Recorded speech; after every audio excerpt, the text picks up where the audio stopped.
The Book of Luke, chapter 14.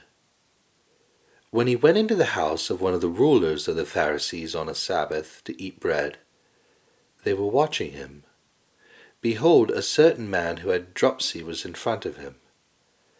Jesus answering spoke to the lawyers and Pharisees, saying, Is it lawful to heal on the Sabbath? But they were silent. He took him and healed him, and let him go.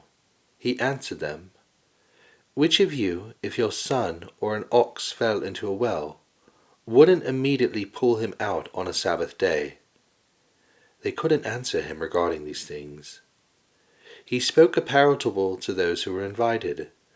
When he noticed how they chose the best seats, and said to them, When you are invited by anyone to a wedding feast, don't sit in the best seat, since perhaps someone more honorable than you might be invited by him.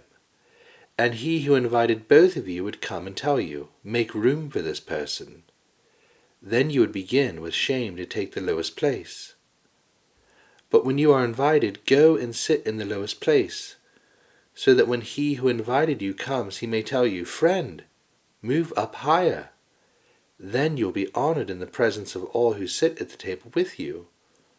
For everyone who exalts himself will be humbled, and whoever humbles himself will be exalted.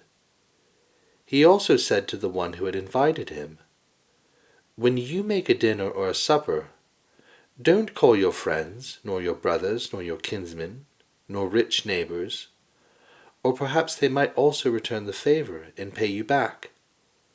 But when you make a feast, ask the poor, the maimed, the lame, or the blind, and you will be blessed, because they don't have the resources to repay you, for you will be repaid in the resurrection of the righteous.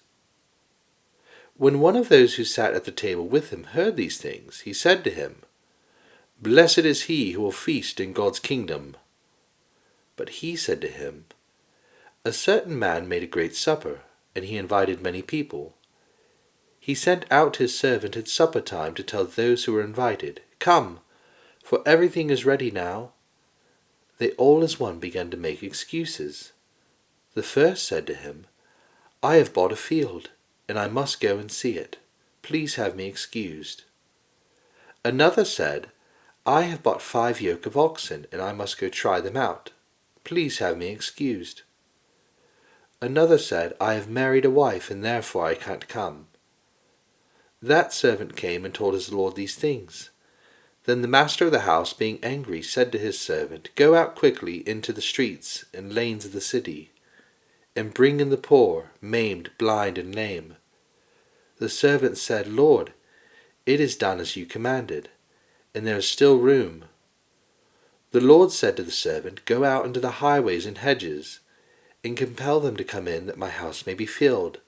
For I tell you that none of those men who are invited will taste of my supper. For many are called, but few are chosen.